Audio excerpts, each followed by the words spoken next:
Hello friends, once again we are in chapter number 15, Economic Development. Friends, it is our part 6, that is our video number 6 of this chapter.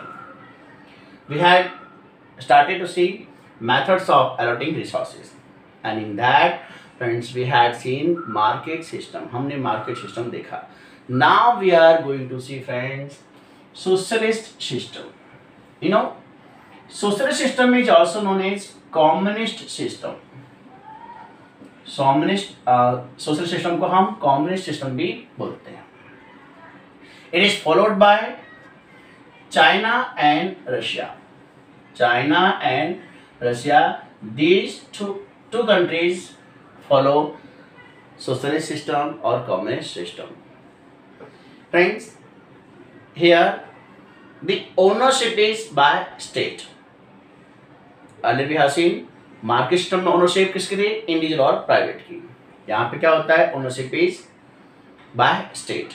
Economic decisions are taken by state. Means ये जो भी social system है, socialist system पूरी market system से एकदम opposite है, बिल्कुल opposite. Let us see features of market system. Friends, resources are own by state. जो भी रिसोर्सेज हैं वो स्टेट के द्वारा, सरकार के द्वारा मालिकी के होते हैं. All economic decisions are taken by state. All economic decisions are taken by state. Earlier we had seen market system के economic decisions कौन लेता था friends? Economic decisions लेते थे individual लोग या private लोग. Rather than profit, third one, rather than profit, social welfare is at center. Profit के साथ साथ में social welfare, समाज कल्याण की भावना जो होती है वो एक सेंटर पे होती है, वो मेन होती है. And fourth one, laborers are paid wages in return of work. काम के बदले में मजदूरों को पैसे मिलते, पगार मिलती है. यहाँ पे लेबर्स का कैलकुलेशन नहीं होता है. फ्रेंड्स, फीचर्स में resources are owned by state. Second one, all economic decisions are taken by state. सारे इकोनॉमिक निर्णय सरकार के होते हैं. Rather than profit, social welfare is at center, and laborers are paid wages in return of work. ठीक है friends, आगे पहुंचते हैं. Benefits. All the production are done according to requirements of societies. जो भी उत्पादन होते हैं, all the resources are produced according to requirement of society, so that unimportant and luxurious things are not produced. Unimportant and luxurious things are not produced. The things which are needed to society, only those are produced here. Second one, decisions of production. All the decisions of production of resources is held by state. So there is no wastage of resources. कोई भी resources बिगड़ते नहीं है. क्यों? क्योंकि उत्पादन करने का जो भी राइट्स होते हैं वो सब स्टेट के पास में होते हैं. Third one, disparity of income and property is removed. Disparity of income and property is removed. आवक की जो भी असमानता होती है या प्रॉपर्टी की असमानता होती है उसको उसमें हटा दिया गया होता है. Okay. And fourth one, consumers are not exploited. Consumers का शोषण इसमें नहीं होता है. फ्रेंड्स, फिर से एक बार देखते हैं बेनिफिट्स में. The production is done according to requirements of society. The production is done according to requirement of society, and unimportant and luxurious things are not produced. Second one, decisions of production is held by state, so there is no wastage of resources. Resources के wastage नहीं होते, बिगड़ता नहीं है. Third one, disparity of income and property is removed. Disparity of income and property is removed. Income और property की जो असमानता होती है उसको हटा दिया होता है. And fourth one, consumers are not exploited. Consumers को लूटा नहीं जाता है. आगे बात करते हैं फ्रेंड्स इसकी लिमिटेशंस की. कौन कौन से लिमिटेशंस होते हैं? Which limitations are in socialist system? Next one, the first, resources of production. Resources of production are held by state. So that people do not get encouragement, इसलिए लोगों को एनकरेजमेंट नहीं मिलती है और मोटिवेशन नहीं मिलता है for to increase the production, उत्पादन करने के लिए लोगों को एनकरेजमेंट या मोटिवेशन नहीं मिलता है। क्यों? क्योंकि जो भी रिसोर्सेस हैं प्रोडक्शन के वो सारे के सारे सरकार के होते हैं, सरकार के होते हैं, इसलिए उसमें सरकार एनकरेजमेंट नहीं देती है या मोटिवेशन नहीं देती है किसी तरह का। अब लोगों में ये भावना होती है, लोगों में थिंकिंग आती है कि भाई हमको तो इतना पगार मिलने वाला है, हमको इतना फ़ायदा होने वाला ही है, तो हम क्यों ज़्यादा काम करें। और लोगों में आलसीपन आता है, लोग ज़्यादा काम इसमें नहीं करते हैं, लोगों को मोटिवेशन नहीं मिलता है। ठीक है, क्यों? क्योंकि सबको लगभग इक्वल पेमेंट मिलती है, जो ज़्यादा काम करेगा उसको भी और जो कम काम करेगा उसको भी लगभग सबको इक्वल पेमेंट मिलती है, इसलिए जो मोटिवेशन होता है वो यहाँ पे नहीं मिलता है। आगे बात करते हैं फ्रेंड्स,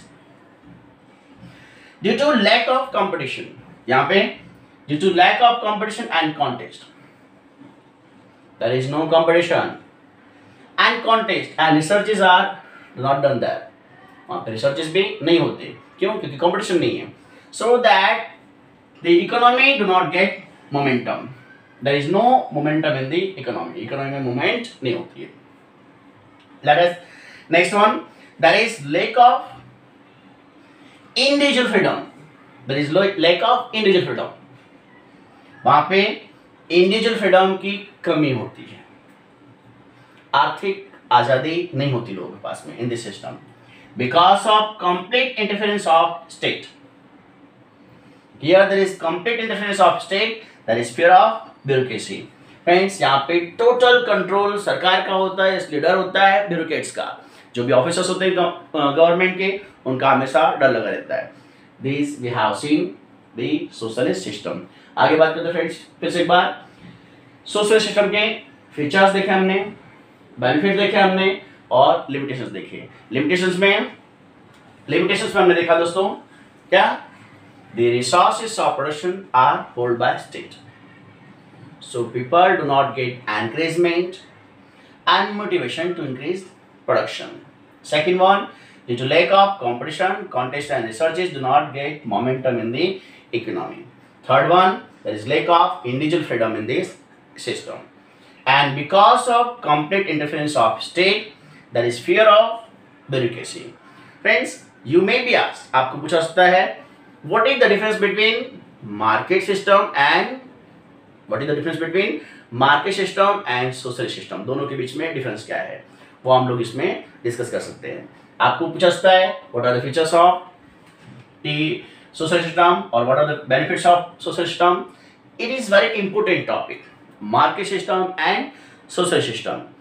तो हम लोग अभी आगे बात करते हैं। फ्रेंड्स, हमने देखा market system and social system. We have seen that there are limitations in market system and limitations in socialist system. So friends, new methods of harvesting resources came into existence. It is mixed economy.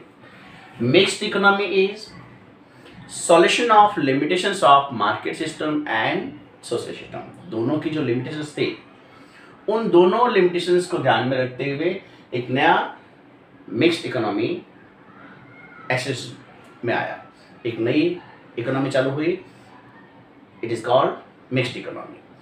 Mixed economy में market system and social system both are co-existence, दोनों एक साथ में चलती है।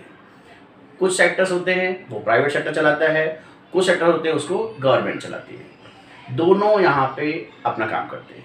ऐसे बहुत सारे सेक्टर होते हैं जो गवर्नमेंट के होते हैं और बहुत सारे सेक्टर होते हैं जो प्राइवेट के होते हैं, कुछ सेक्टर जो ऐसे होते हैं कि जो दोनों के होते हैं।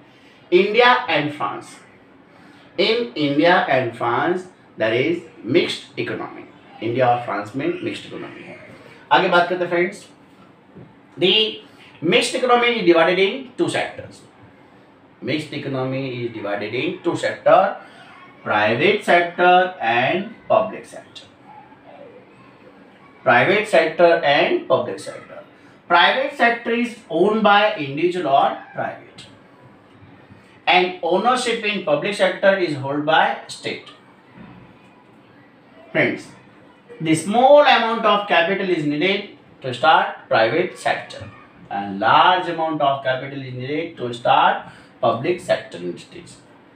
Friends, a few employees are there in private sector and large number of employees work in public sector.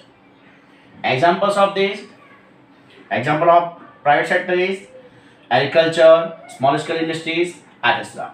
In public sector, there is heavy industries, defense material, railway, electricity. These are included in public sector. Friends, the in private sector, there is control of government. Government का थोड़ा control होता है. So it is also known as, so mixed economy is also known as controlled economy. Mixed economy is also known as controlled economy. Here there is heavy tax. There are heavy taxes on luxurious items, or the subsidy is given to industries which are established in backward areas. Backward classes में जो भी industry चालू होती है वहाँ पे उनको कुछ टैक्स में सब्सिडी दी जाती है और लग्जरियस वस्तुओं पे हैवी टैक्स लगाया जाता है. ये मिक्स्ड इकोनॉमी में देखने को मिलता है. Friends, you know today's world there is no any country. आज की दुनिया की बात करें तो ऐसा कोई भी देश नहीं है where particularly market system और social system work. Market system या सोशल सिस्टम दोनों में से सिर्फ एक ही काम करता हो, आज की तारीख में ऐसा किसी भी कंट्री में पॉसिबल नहीं है. The whole country will have to work as mixed economy. Whole world will have to work as mixed economy. पूरी दुनिया को, सभी देशों को मिक्स्ड इकोनॉमी के रूप में काम करना पड़ रहा है. Means the mixed economy is very important for world. Friends, here we have seen the whole chapter number 15, economic development. We have studied that. I think you have understand all the topics. And all the discussion I explained to you. Thank you, friends.